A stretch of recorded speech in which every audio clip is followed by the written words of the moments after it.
नमस्कार। एक बड़े खुलासे के साथ मैं हूं डॉक्टर प्रसून।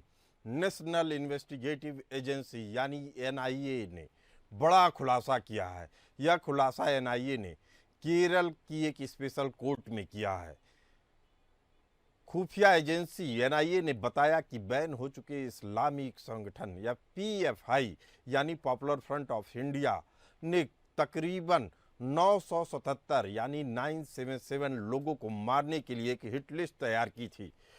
आपको बता दें कि नेशनल इन्वेस्टिगेटिव एजेंसी एनआईए ने अदालत में खुलासा किया कि पीएफआई ने 977 लोगों को मारने के लिए एक हिट लिस्ट तैयार की। इन लोगों को आतंकी संगठन पीएफआई ने अपना दुश्मन माना और मौका मिलते ही मारने की योजना बनाई। हिट लिस्ट में एक रिटायर्ड जिला जज का भी नाम शामिल है। यह जानकारी एनआईए ने 4 आरोपियों की जमानत याचिका पर सुनवाई के दौरान दी। ये चारों आरोपी मोहम्मद बिलाल, रियासुद्दीन, अंसार केपी और शहीद केवी केरल के पालक्कड़ जिले से हैं। एनआईए ने बताया ये लोग हिंसा फैलाने, हत्या की साजिश रचने, आतंकवादी गतिविधियों में शामिल रहे हैं।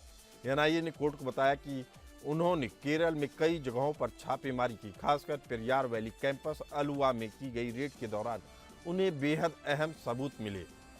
केरल के पेरियार वैली कैंपस अलुवा में यह जगह हथियारों की ट्रेनिंग के लिए इस्तेमाल की जा रही थी। इसमें से पीएफआई की आतंकी सिराजुद्दीन के पास से 240 नाम वाली एक लिस्ट मिली, जिसमें सभी गैर मुस्लिम समुदाय के लोग यानी अधिकांश हिंदू थे। एक फरार पीएफआई आतंकी अब्दुल वहाब के बटुए से 5 लोगों के नाम और उनकी जानकारी मिली। उनमें से भी एक रिटायर्ड जिला जज का नाम शामिल है। इसके अलावा एक अन्य आरोपी जो अब सरकारी गवाह बन गया है, उसके पास से 232 लोगों की एक अलग लिस्ट मिली। पीएफआई यानी पॉपुलर फ्रंट ऑफ इंडिया के एक और आतंकी अयूब टीए के नाम वाले शख्स के घर से 500 नामों की एक और हिट लिस्ट मिली। एनआईए ने कहा कि ये सभी लिस्ट मिलाकर यह साफ होता है कि पीएफआई ने एक सुनियोजित रणनीति के तहत देश भर में अपने दुश्मनों को मारने की योजना तैयार की थी। एनआईए ने कोर्ट को बताया कि पीएफआई का नेटवर्क बेहद गहराई से फैला हुआ था। इस संगठन के पास अलग अलग काम को अंजाम देने के लिए अलग अलग टीमें थीं, जो किसी भी षड्यंत्र को अंजाम देने में अनजान रहते हुए आपस में सहयोग करती थीं। इस कड़ी में पीएफआई ने अपने 3 विंग तैयार किए, जो किसी भी षड्यंत्र को चरणबद्ध तरीके से पूरा करते थे। पहली थी रिपोर्टर विंग। यह टीम टारगेट बनाने वालों और लोगों की रेकी करती थी, उनके घर, ऑफिस, दिनचर्या और तस्वीरें जुटाती थी। दूसरा है सर्विस विंग। यह लोग हत्या को अंजाम देते थे। तीसरा है फिजिकल और आर्म्स ट्रेनिंग विंग। यह विंग नए लड़कों को ट्रेनिंग देती थी कि कैसे हथियार चलाने हैं और फिजिकल फिटनेस कैसे बरकरार रखनी है। पीएफआई के पास एक पूरी रणनीति थी, पहले रेकी, फिर ट्रेनिंग, आखिर में हत्या।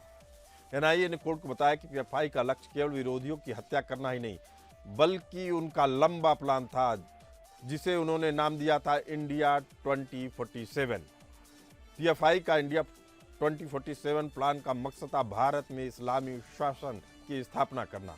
यह बात तब सामने आई जब बिहार के फुलवारी शरीफ में 2022 में हुई छापेमारी में मोहम्मद जलालुद्दीन नाम के एक आरोपी के पास से 6 पेज का दस्तावेज मिला, जिसमें इस योजना की पूरी जानकारी थी। एनआईए ने यह भी बताया कि पालक्कड़ के आरएसएस नेता श्रीनिवासन की हत्या कोई इत्तेफाक नहीं थी, बल्कि यह भी इसी इंडिया 2047 की प्लानिंग का हिस्सा रही।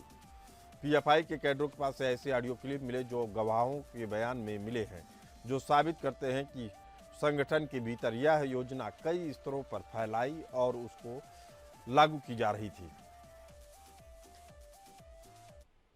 इस खुलासे के बाद से जज भी सख्ते में आ गए। स्पेशल कोर्ट के जज भी पीके मोहनदास ने आरोपियों की जमानत याचिका खारिज कर दिया। उन्होंने कहा कि यह मामला पहली नजर में ही बेहद गंभीर नजर आ रहा है।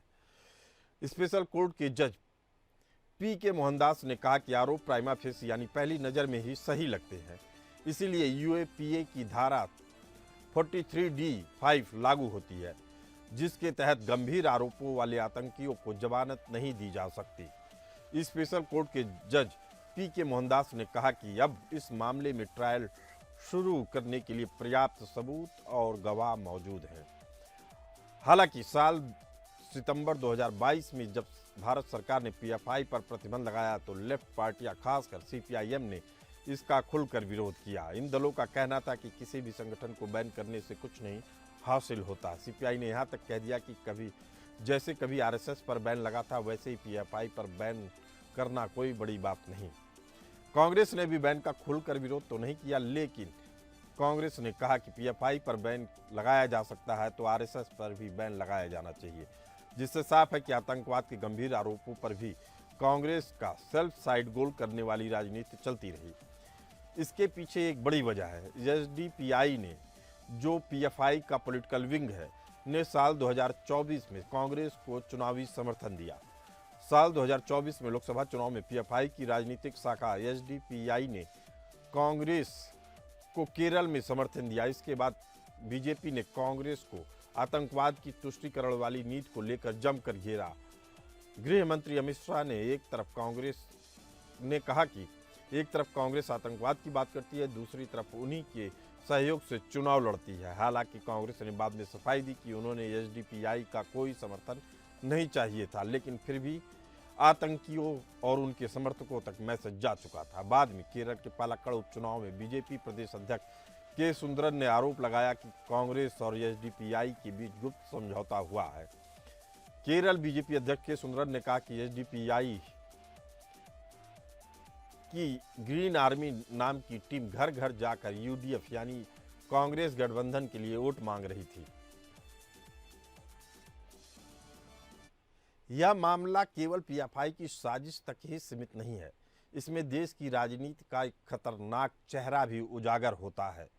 इसी मुद्दे पर चर्चा के लिए हमारे साथ मौजूद हैं डॉक्टर सूर्य कुमार शुक्ल, जो पूर्व डीजीपी हैं उत्तर प्रदेश के। आपका बहुत बहुत स्वागत है। और वेद भूषण जी, पूर्व आईपीएस ऑफिसर। आप दोनों मेहमानों का बहुत बहुत स्वागत है। डॉक्टर सूर्य कुमार शुक्ल जी, पहला सवाल आप ही से। आखिर पीएफआई जैसे संगठनों को खाद्य पानी कौन मुहैया करवा रहा है? और देश विरोधी गतिविधियों में फांसी की सजा है, लेकिन न्यायपालिका में हिचकिचाहट दिखती है। इसके लिए आप किसे दोष देंगे? जी भाई साहब, ये बहुत अफसोस की बात है कि इस प्रकार, जैसे आपने नाम लिया कि भारतीय राष्ट्रीय कांग्रेस, जो बहुत पुरानी राजनीतिक पार्टी है, वो अगर एसडीपीआई से समझौता करती है जी और ये स्पष्ट मालूम है कि वो पीएफआई की पॉलिटिकल विंग है, जो हिंसा के रास्ते भारत में इस्लाम का शासन लाने के लिए कोशिश कर रही है, और उनके पास से इस प्रकार की लिस्ट निकल रही है कितने लोगों को मारकर हम आगे अपना शासन कायम करने की कोशिश करें, तो ये विचार वाले लोग जो होते हैं, ये वास्तव में हत्या करने वाले लोगों से ज्यादा खतरनाक होते हैं जी क्योंकि हत्या तो आदमी एक की करेगा, दो की करेगा, 10 की करेगा, इस केस में मान लो 1000 की करेगा, लेकिन ये जो वैचारिक समर्थन देने वाले लोग होते हैं, ये लाखों आदमियों को प्रभावित करते हैं और ये लाखों लोगों को हत्याएं करने के लिए प्रेरित करते हैं। इसलिए इस पर जांच करके कितने लोगों का इससे संबंध निकले, उनको सबको कठोर दंड मिलना चाहिए। और पीएफआई को तो बैन तो है ही, लेकिन पता लगाकर कि कौन कौन से पीएफआई में लोग काम कर रहे हैं, और चाहे वो ओवरग्राउंड है चाहे अंडरग्राउंड, जितने लोग हैं, इनको समय से अगर नहीं इनको सजा मिली तो ये जैसे फोड़ा नासूर बन जाता है तो फिर पूरे शरीर को कैंसर फैला देता है और आदमी की मृत्यु हो जाती है। उस तरह देश के लिए ये लोग बहुत खतरनाक। डॉक्टर सूर्य कुमार शुक्ल जी, एक पहला सवाल मेरे दिमाग में यही आता है कि सवाल है कि क्या आतंकवाद से लड़ाई सिर्फ सरकार की जिम्मेदारी है, वो भी सत्ताधारी सरकार की जिम्मेदारी है, या सिर्फ राजनीतिक दल जो विपक्ष में बैठे हैं सिर्फ चुनाव के वक्त ही देशभक्ति दिखाएंगे? जी बिल्कुल, ये इस प्रकार के जो दल हों, चुनाव आयोग की भी जिम्मेदारी है कि देश की संप्रभुता, एकता, अखंडता के विपरीत जो लोग हिंसा के रास्ते से देश की सत्ता पर कब्जा करना चाहते हैं, उन राजनीतिक दलों की मान्यता समाप्त कर दी जानी चाहिए। कारण कारण बताओ नोटिस जारी करना चाहिए कांग्रेस को भी। और अगर ये बात सही निकलती है कि जानबूझकर उन्होंने हिंसा फैलाने वालों से दोस्ती की और दोस्ती करके उसे चुनाव जीतने का प्रयास किया, तो उन पर भी बैन लगना चाहिए, उनकी भी मान्यता खत्म लेकिन होनी सवाल चाहिए। फिर है कि पीएफआई की जो राजनीतिक शाखा है एसडीपीआई, उस पे भारत सरकार ने आज तक प्रतिबंध नहीं लगाया है।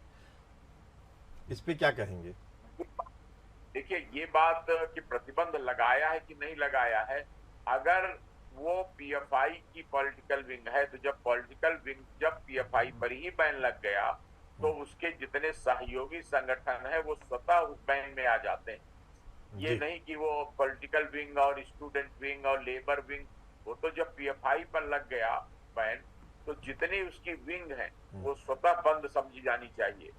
और दूसरा अनुरोध ये करूंगा कि न्यायपालिका से कि कुछ वकील लोग जो खड़े होकर इनके पैरवी करते हैं और जानते हुए वो स्वयं भी उसी एबेटमेंट के दोषी हैं, इस प्रकार के हिंसक संगठन को बढ़ाने के दोषी हैं, इसलिए उनको भी एबेटमेंट की सजा दी जानी चाहिए जो लोग इसको लेकिन न्याय प्रक्रिया में तो एक वकील तो आपका समर्थन करेगा ही करेगा, ये तो पूरी दुनिया में मान्य हो है।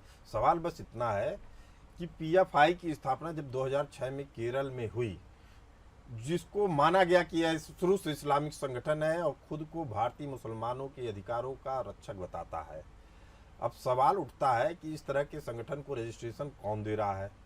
धार्मिक आधार पर आप संगठन बता रहे हैं, और पीएफआई का मकसद शुरू से इस्लामिक राष्ट्र बनाने की कोशिश करना और भारत की संप्रभुता को कमजोर करना था, यह अंधा आदमी भी देख सकता था।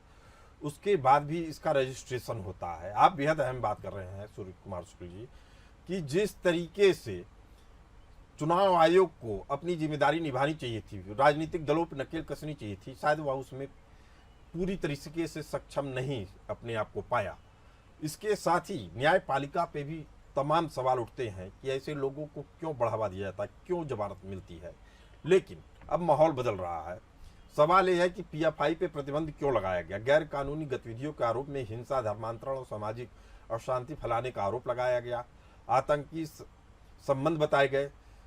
कुछ नेताओं के आईएसआईएस और सिम्मी से भी संबंध होने के सबूत मिले। देशद्रोह की घटनाएं सामने आई। संगठन पर भारत विरोधी नारेबाजी और युवाओं को रेडिकलाइज करने का आरोप लगा। अब सवाल यह है वेद जी कि इस तरह के लोगों को जो लोकल लेवल पे काम करते हैं, अगर संख्या बल में ज़्यादा होते हैं तो पुलिस प्रशासन के भी हाथ पैर फूल जाते हैं। एक छोटी से इलाके में बड़ी कम्युनिटी रहने लगती है, वो असल में आतंकवाद की जननी हो जाती है। उसके बाद भी पुलिस प्रशासन असक्षम दिखता है इनकी कार्रवाई को रोकने के लिए। क्या कोई रणनीति होती है इस तरह के कार्रवाई को रोकने के लिए? देखिए प्रसन्न जी, तमाम तरह की तैयारियां सरकार, इंटेलिजेंस और तमाम जो इंफॉर्मेशन कलेक्ट करती है, और पुलिस प्रशासन का काम ही यह है कि इस तरह की एजेंसीज को कैसे चेक किया जाए। सिमी, इंडियन मुजाहिदीन, आईएसआईएस, तमाम जो प्रतिबंधित संगठन है, उसी का एक्सटेंडेड ग्रुप पीएफआई थी, जिसको बाद में सरकार ने बैन कर दिया। उस पर बड़े सारे जो कॉर्नर्स थे उस पर सवाल पैदा किए गए कि सरकार को इसको बैन नहीं करना चाहिए था क्योंकि ये एसडीपीआई से कनेक्टेड थी। ये तो एक राजनीतिक मामला आ गया। इनका उद्देश्य ये केवल था कि इस्लामिक स्टेट को इस तरह से 2047 में किस एजेंडे के तहत एक हिंदुस्तान को इस्लामिक स्टेट बनाया जाए। उसके लिए तमाम जो आरएसएस नेता श्रीनिवासन की हत्या तक कर दी गई। आप बता रहे हैं 922 और भी लोग थे जो इनके टारगेट पर थे। तो इनका इरादा ही केवल पूरे देश के अंदर एक ऐसा नेटवर्क खड़ा करना है जो डेलिबरेटली एक इंसाइट करें, दंगे कराएं, हिंदू एक्टिविटिस्ट को मारा जाए। और खास तौर से केरल, तमिलनाडु और कर्नाटका, ये 3 स्टेट इनके निशाने पर रहे क्योंकि यहाँ पर इनकी एक्टिविटीज बहुत ज्यादा फली फूली।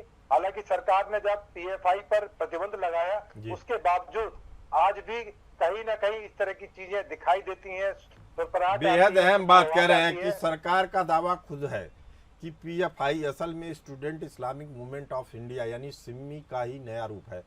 सिम्मी पर 2001 में प्रतिबंध लगाया गया था और पीएफआई उसी के कार्यकर्ताओं या आतंकियों द्वारा बनाया गया। अब सवाल ये है कि ये सबको मालूम था, अखबारों में भी था कि ये उसी की जननी है। अब सवाल ये है कि उस समय पुलिस प्रशासन क्यों छुप जाता है? क्या कोई राजनीतिक दबाव होता है या न्यायपालिका की निष्क्रियता होती है? वेदभूषण जी। देखिए, न्यायपालिका की निष्क्रियता तो इसको नहीं कह सकते। अदालत में जब कोई मामला जाएगा तो अदालत तमाम एविडेंसेस को अप्रिशिएट करने के बाद, ट्रायल करने के बाद में सजा या बरी करने का अधिकार अदालतों को है। पर जब प्रोसिक्यूशन की तरफ से कोई प्रॉपर तैयारी ना की गई हो, जो रेडिकल जो तत्व है उनको आइडेंटिफाई ना किया गया हो, और जो उनकी मनी चेन है, जो फंडिंग हो रही है, उनको बाहर से मनी लॉन्ड्रिंग के थ्रू पैसा आ रहा है, उसको कैसे चेक किया जाए, किस तरह से इस तरह के जो एलिमेंट्स है उनको वेदभूषण जी, ये हमेशा से हर सरकार विदेशी फंडिंग की आप बात कर रहे हैं। खुफिया एजेंसियों ने बहुत पहले ही बता दिया था कि पीएफआई को गल्फ देशों, खासकर कतर और यूएई से बड़ी फंडिंग मिल रही है।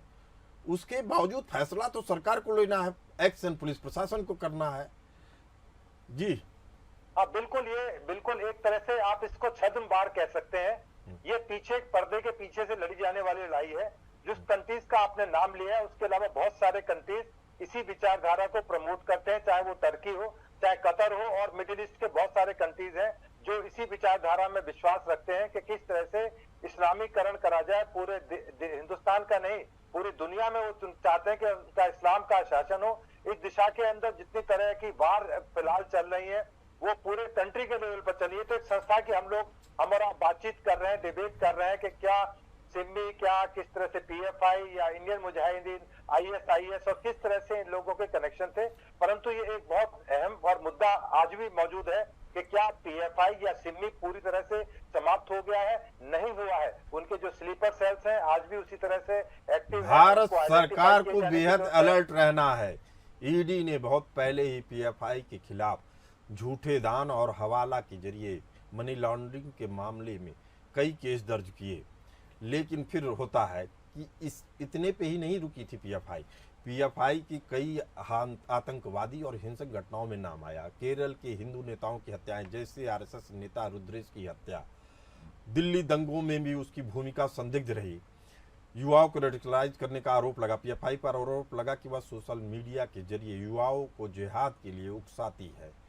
अब ये साफ है कि ये अगर कोई भी खुफिया एजेंसी चाहे तो वह तुरंत पेज के जरिए पता लगा सकती है कि कौन इस ट्विटर हैंडल को, कौन फेसबुक हैंडल को हैंडल कर रहा है।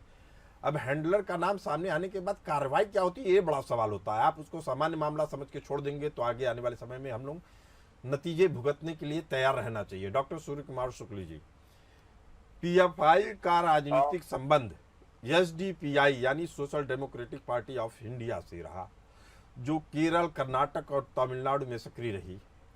कुछ विपक्षी दलों के पर आरोप लगे कि वह पीएफआई से जुड़े हैं, लेकिन इसके कोई सबूत नहीं मिले। लेकिन चुनाव में सब जग जाहिर हो जाता है। अब सरकार के पास और पुलिस प्रशासन के पास क्या उपाय होते हैं? जी, इसमें कठिनाई ये आती है शासन को, पुलिस को, दोनों को, कि जैसे सिमी को बैन किया गया जी, तो उन्होंने जैसे ही बैन हो गया तो उन्होंने वो संगठन छोड़ के एक नया संगठन बना लिया, पीएफआई। अब पीएफआई की जब गतिविधियां हिंसा में लिप्त होने की बातें, घटनाएं सामने आएंगी, तब आप उस पर बैन लगाएंगे, उसकी रिपोर्ट बनाएंगे, सबूत गढ़ेंगे कि ये सबूत हैं, ये तो वो इसमें थोड़ा तो टाइम लग ही जाता है कि रिपोर्ट लोकल इंटेलिजेंस रिपोर्ट बनाती है, फिर घटनाएं कुछ हो तभी तो एसडीपीआई नाम से बैन किया जाए। इस तरह की चालाकी ये संगठन करते हैं कि चलो ये संगठन बैन हो गया है तो अब नए संगठन, नए नाम से संगठन बना दें, और उसमें थोड़ा समय लग जाता है। लेकिन अब यहीं पर रोल आता है जो इन्वेस्टिगेशन की और इंटेलिजेंस कलेक्शन की एजेंसी हैं कि वो लोग इसका तत्परता के साथ नजर रखें कि ये वही लोग हैं, और वो तत्परता पूर्वक जैसे ही वो दूसरे रूप में दूसरे नाम से प्रकट हो, एक्टिव हो, उनको तुरंत बैन किया जाए। और सवाल ये है कि पीएफआई पर जो प्रतिबंध लगा उसकी जो कानूनी प्रक्रिया थी यूएपीए के जरिए, यानी अनलॉफुल एक्टिविटीज प्रिवेंशन एक्ट के जरिए पीएफआई को गैर कानूनी संगठन घोषित करके प्रतिबंधित कर दिया गया। उसके बाद पीएफआई और उसके 8 सहयोगी संगठनों पर पाबंदी लगा दी गई, 100 से ज्यादा नेताओं की गिरफ्तारी की गई। लेकिन एसडीपीआई अभी भी सक्रिय है, उस पर नजर है। जो वेदभूषण जी कह रहे हैं बेहद अहम बात कह रहे हैं, लेकिन फिर वही सवाल है क्या पीएफआई वापस आ सकता है? तो यूएपीए के तहत प्रतिबंधित संगठनों के पुनर्गठन पर जीवन भर की पाबंदी होती है।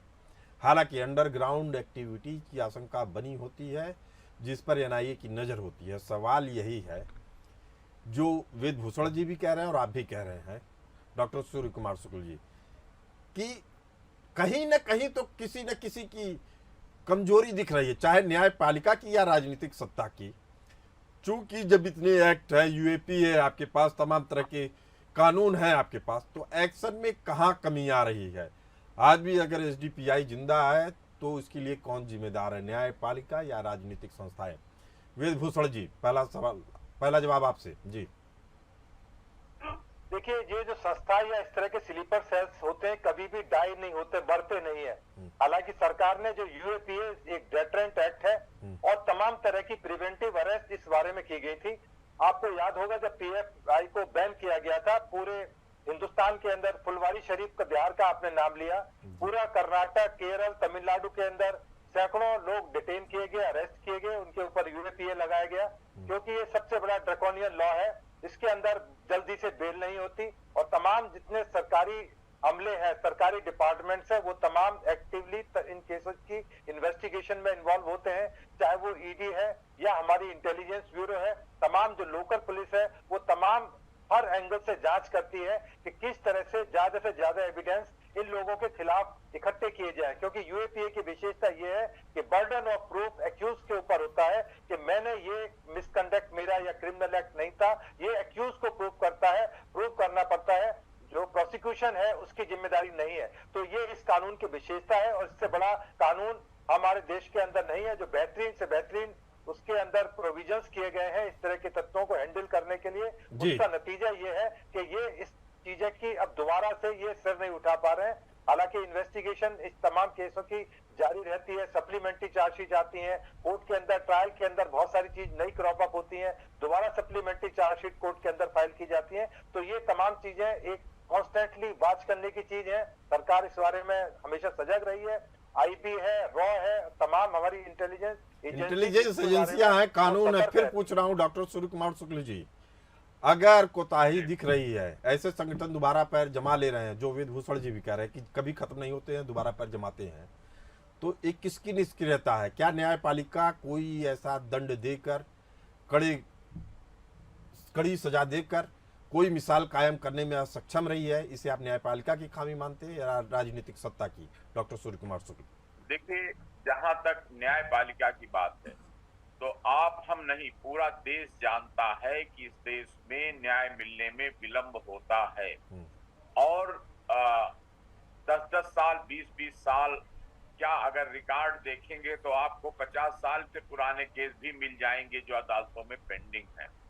और उसके लिए निश्चित रूप से उन सभी लोगों की जिम्मेदारी है कि जहां एक तरफ कोर्ट बढ़ाने की जरूरत है, दूसरा प्रक्रिया को और फास्ट बनाने की जरूरत है, तीसरा न्यायपालिका को भी मैं निवेदन करूंगा कि अब अपने कंपंद एसी कमरों से निकलकर जनता के बीच जाकर न्याय देने की जरूरत है ताकि लोगों को विश्वास बना रहे।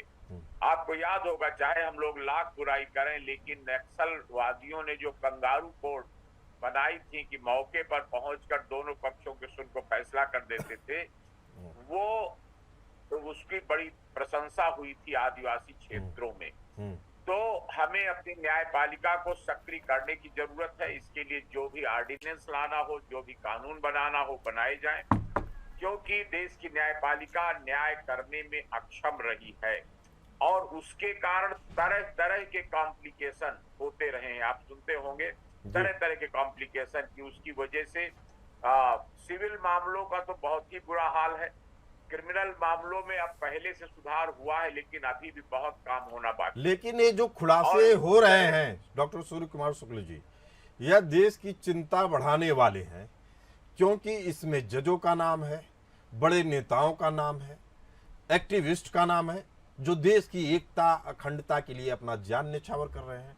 उसके बाद भी कुछ राजनीतिक दल इनको प्रोटेक्ट करते हैं।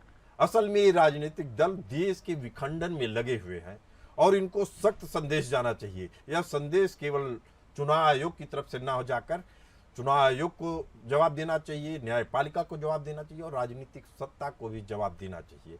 साथ ही विपक्ष की भी जिम्मेदारी तय करनी चाहिए कि ऐसे मामलों में आपकी कोई भी टिप्पणी कहीं आतंकवाद तो नहीं बढ़ा रही है। आप दोनों इस चर्चा में आए, आप दोनों का बहुत बहुत धन्यवाद। फिलहाल इस बुलेटिन में इतना ही, हमें दीजिए इजाजत, चलते रहिए पेन न्यूज के साथ।